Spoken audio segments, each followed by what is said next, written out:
Hey guys, Alexei from Ace5 Studios, and this is my R20 impressions. I mean, I'm really happy with it. It is a great upgrade. And honestly, the only thing I'm disappointed with is what people are excited about. Like, so many people are going on how awesome fields are and, and all the volumes and nodal materials. And I'm like, seriously, come on people, what, I'm going to show you this is the most amazing feature of R20. I don't know why no one's mentioned it yet. If I make a sphere, I make it editable, and I go into selection mode, go into faces, and I get all these faces, and I hit delete, and I switch to points. There are no points here. They're all gone. They disappear with the faces. That is just, yes, this is my favorite feature by far.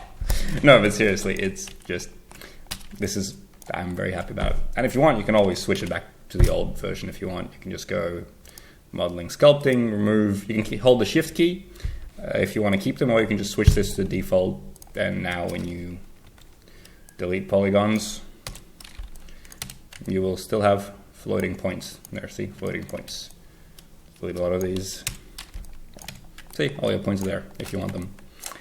So yes, but I'm going to switch it back to that one because that's great. Very happy about this. Okay, now to more interesting things, slightly, or I don't know if it's possible to be more interesting.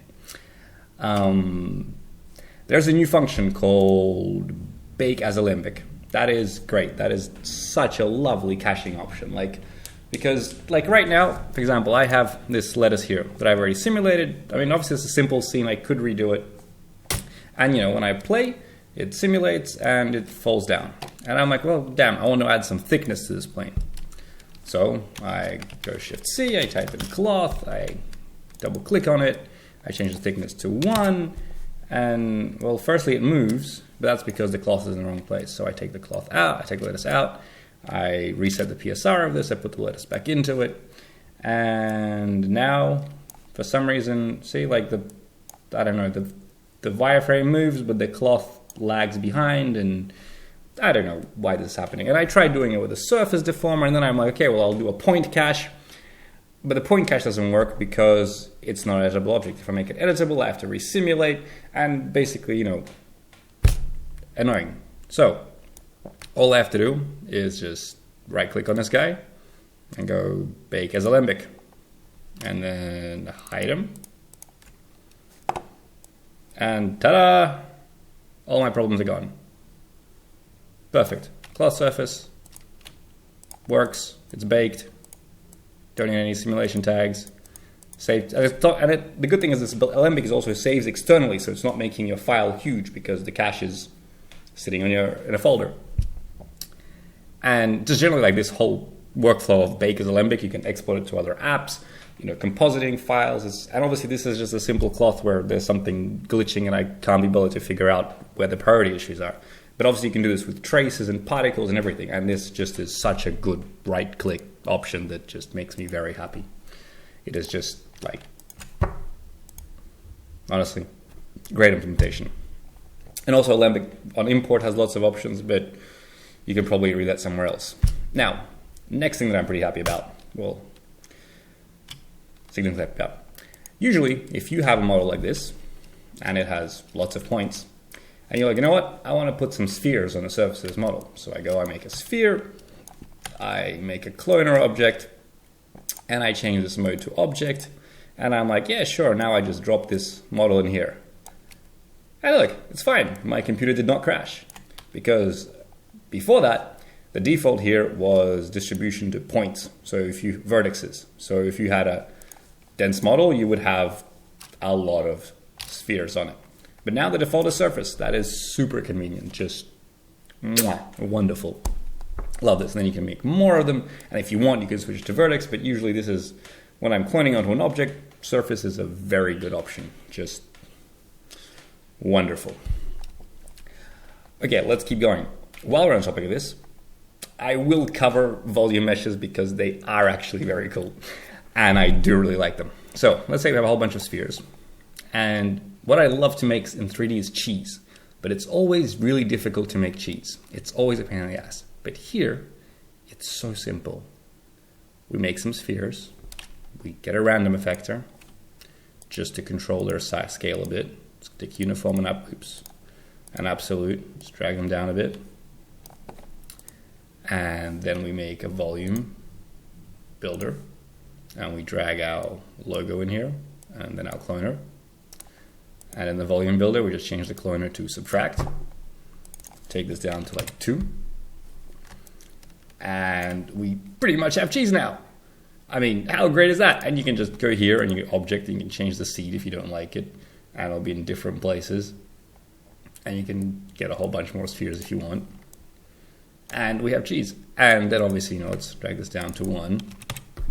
So it's even smoother. And then let's get ourselves a smooth layer in there. Smooth it out. Maybe in the smooth layer, let's change the voxel distance to 1. So it's not a smoothing. There you go. Isn't that great? Let's drag the iterations to 3. And let's stick out, maybe that's too much, 5. Back to 3. Yes. Let's take our volume builder into a volume mesher and drag our material onto it. And yes, pink, cheese, done. How great is that? You can make cheese. It's amazing. I just love it. And and it's still dynamic. You can change whatever you want. And all the stuff can move as well. And that's just like mind blowing. So yeah, and also super cool feature. Right now, I can go view and send to picture viewer. And boom, I have it here. So this was rendering or whatever. There was an interactive render region. Probably isn't the best example right now.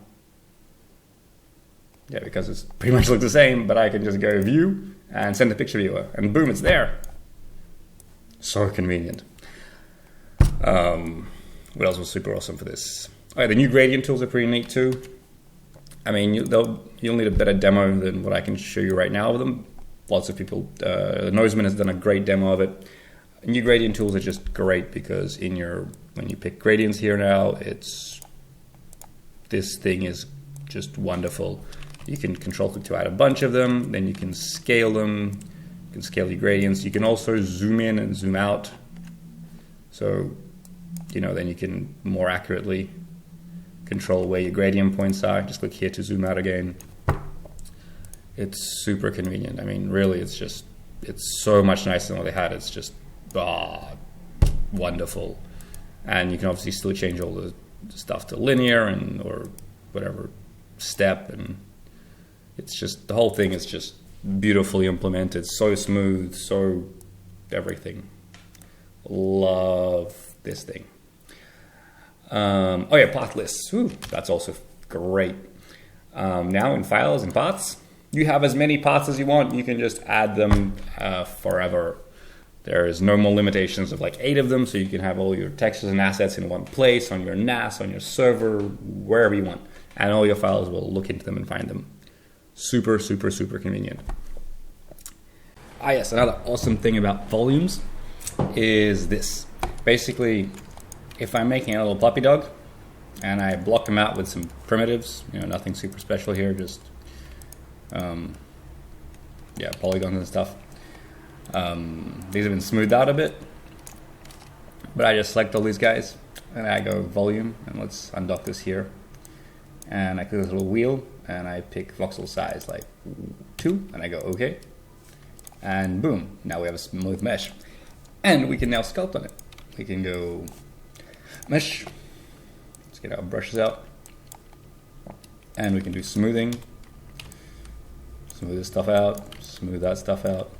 Or we can go get a pull brush and get some eyes going in there, add some eyebrows. Very great. And you can grab a bigger piece and you can change the shape of this, and it's so convenient to be able to do this. And also if you do the pull brush, for example, let's make it pretty strong. Say we want some horns on him. Now you'll see here that the geometry is starting to get stretched out. So you just hit this button again, and it goes OK, and you go boom, and it's smooth again. Well, kind of. And you can keep smoothing it out and pushing it out. And then you can retopologize it, and it's just very nice feature of using this volume mesh command quickly without using the whole volume mesh object. So, yeah, great way to build quickly, block out meshes and build things. Obviously, it's not Dynamesh, it's not ZBrush, but still so nice to have it right in Cinema4D, so you don't have to keep on exporting and importing stuff when you fix stuff, when you block out characters and stuff. Very nice. And yes, that's pretty much it. These things are all make me very happy on a daily basis when I use Cinema4D. These things will make a difference. Like I love that these small things are here and making me happy. So thanks, Maxon. If you have any questions, write in the comments. I'll try to answer them. And yeah, have a good weekend, August, September, whatever. Enjoy the weather. See you guys.